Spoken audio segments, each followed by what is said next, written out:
Reading of the day, 30th March 2025. A reading from the book of Joshua, Jos 5-9a, 10-12. The Lord said to Joshua, "Today I have removed the reproach of Egypt from you."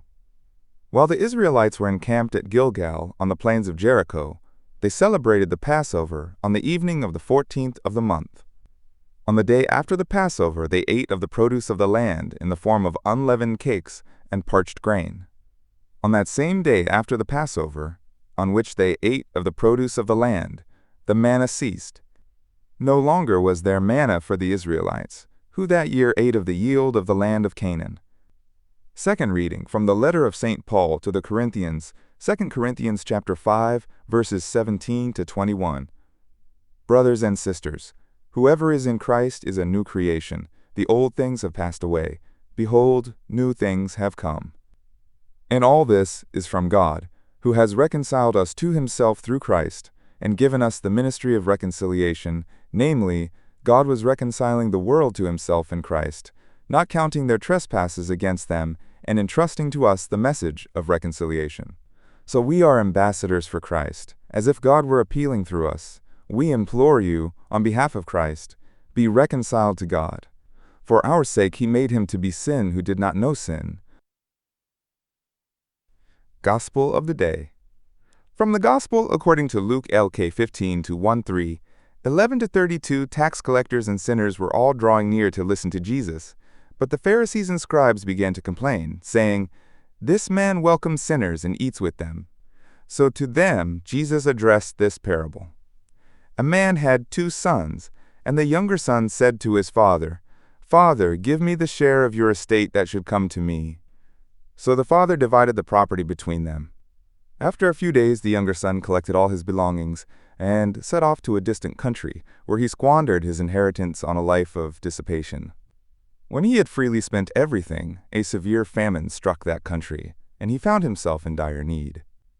So he hired himself out to one of the local citizens, who sent him to his farm to tend the swine. And he longed to eat his fill of the pods on which the swine fed, but nobody gave him any. Coming to his senses, he thought, "How many of my father's hired workers have more than enough food to eat? But here am I, dying from hunger. I shall get up and go to my father, and I shall say to him, 'Father, I have sinned against heaven and against you. I no longer deserve to be called your son. Treat me as you would treat one of your hired workers.'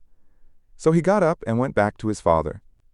While he was still a long way off, his father caught sight of him and was filled with compassion.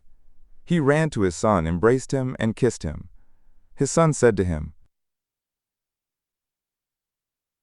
'Father, I have sinned against heaven and against you. I no longer deserve to be called your son.' But his father ordered his servants, 'Quickly bring the finest robe and put it on him. Put a ring on his finger and sandals on his feet. Take the fattened calf and slaughter it.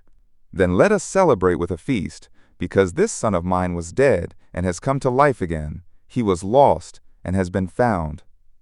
Then the celebration began.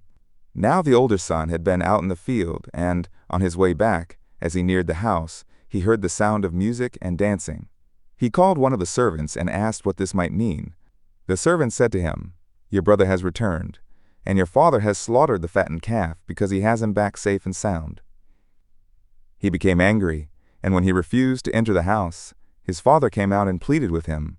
He said to his father in reply, 'Look, all these years I served you, and not once did I disobey your orders.